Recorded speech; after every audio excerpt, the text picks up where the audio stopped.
Hey, what's up everyone, it's me, SpeedSuperSonic, bringing you guys another video. In this video today, we are back again to talk more about Sonic Frontiers. It seems like we've had maybe like a 2-video break from Sonic Frontiers, kind of, because the Sonic Central videos still had stuff about Sonic Frontiers in them, and Sonic Frontiers was involved in Central. I can't escape this game. We're just gonna be talking about this forever. I feel like whenever I get into one of these videos and we're talking about this game, I have to preface it with, I am looking forward to this game, and I have since the first gameplay reveal. If you guys have been watching the channel, you would know that. Which, by the way, if you didn't, make sure you subscribe, join this amazing family. But yesterday, in addition to Sonic Central, we received a first hands-on impressions from IGN. Now, there was no new gameplay revealed in there. There was one shot of this. This is the only new gameplay I believe we received. Don't get me wrong, it's cool, but nothing crazy. There was nothing like groundbreaking about this. I was gonna upload this video yesterday with my reaction and then we break it down, but it just wasn't the kind of thing that I could have done a video where I reacted to it. So what I thought we would do today is talk about all of the new information that was provided in there, stuff that was revealed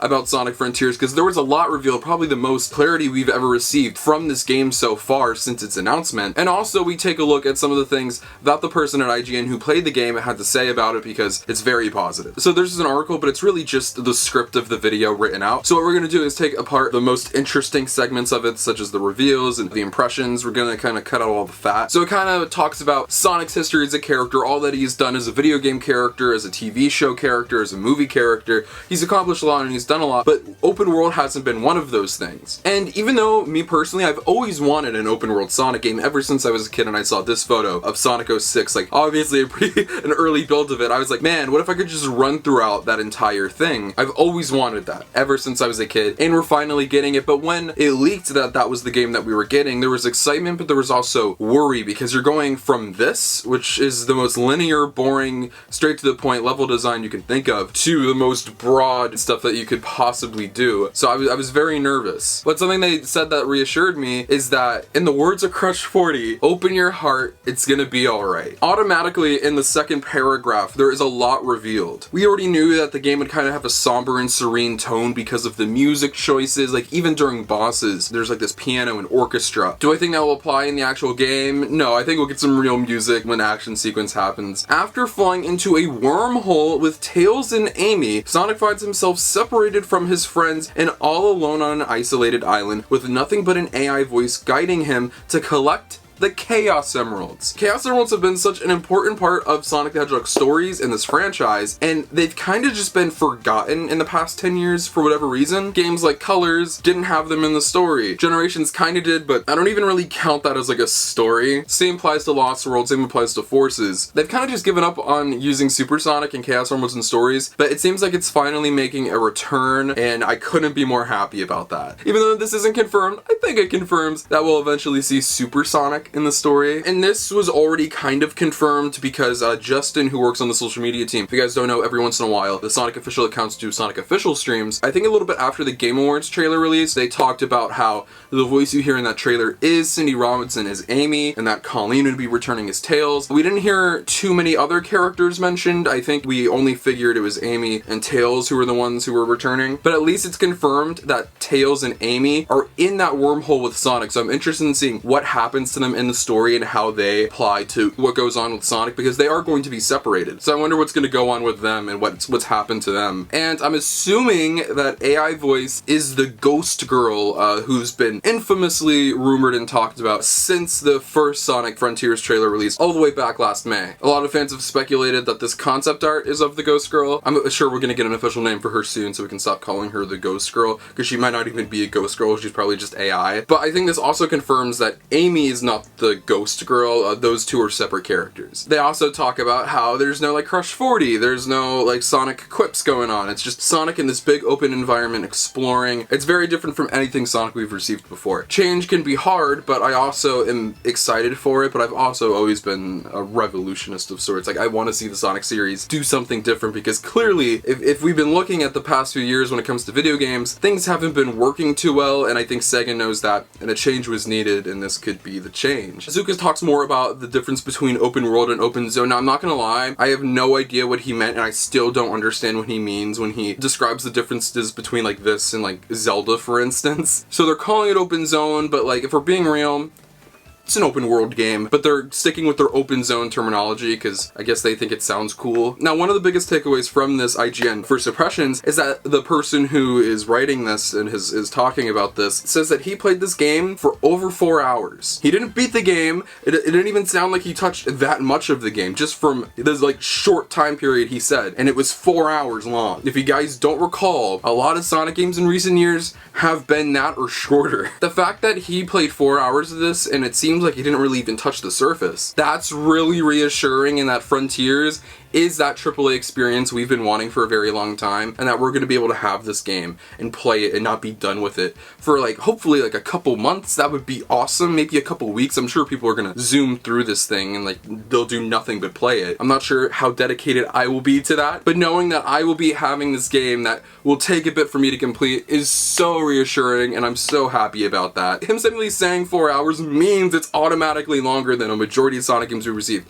in the past 10 years, so that's awesome. One of the things I highlight is that Sonic Frontiers is very different from any other open world that he has played. Remember, this is the guy from IGN who's probably played a lot of video games, a lot of open world video games, and saying that this is very different from a lot of them sounds very cool. It doesn't like fall in line with a lot of these other games, and then it has its own unique elements, so that's very cool. Some of these Sonic elements that add to that open world, such as the springs, the rails, etc., while those are cool and they do add to it, there is that pop-in which has been heavily noted and is probably my biggest issue I've seen with Sonic Frontiers so far. It's very distracting, and I really hope they can clean that up before the actual game comes out. But the even better note is that after saying this, Sonic Frontiers, what he played was an early build. A lot of people were insisting, this is it, this is the final thing, there's no changes that could be made beyond this, you're looking at the final game. He says that is not true, and that this is an early build. I don't know why the narrative of this is the final thing, this is what we're getting, was made, and will everything be fixed up, will it be 100% perfect? Probably not, no game is, but knowing this isn't the final thing is reassuring, because I really want those pop-ins cleaned up, but knowing it's an early build should hopefully put fans at ease now. The next section really talks about Sonic's new tricks, which really go over all of the different combat abilities that we already looked over when the combat trailer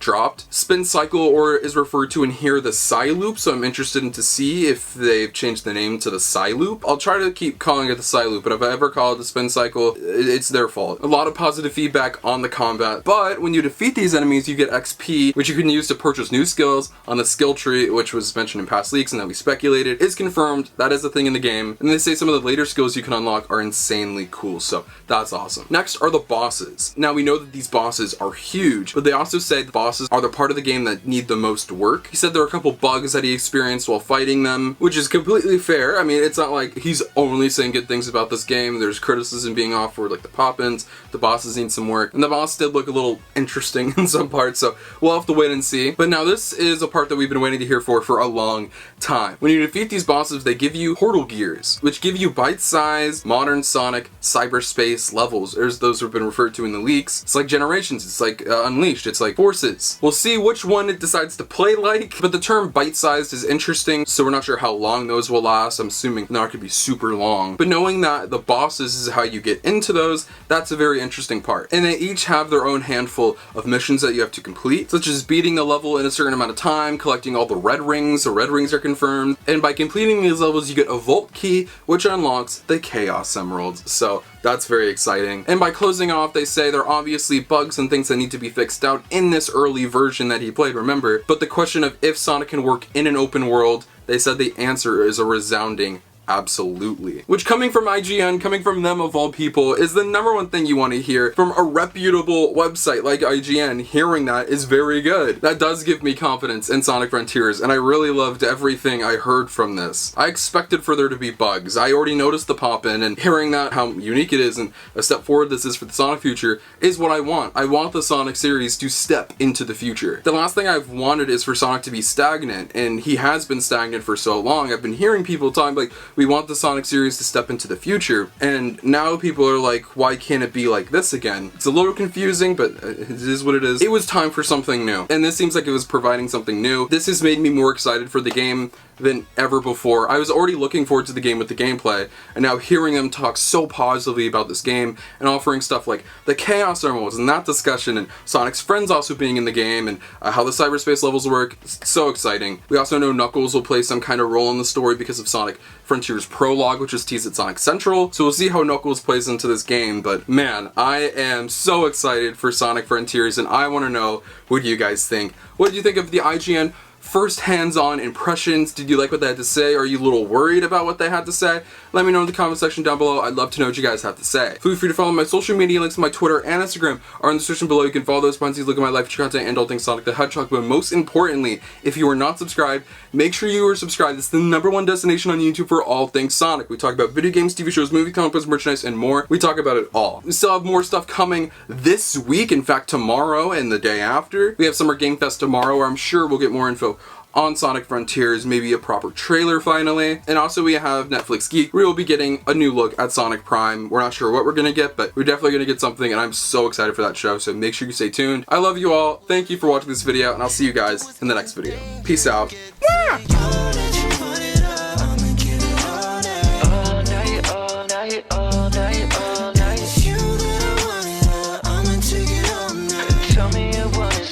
Tell me you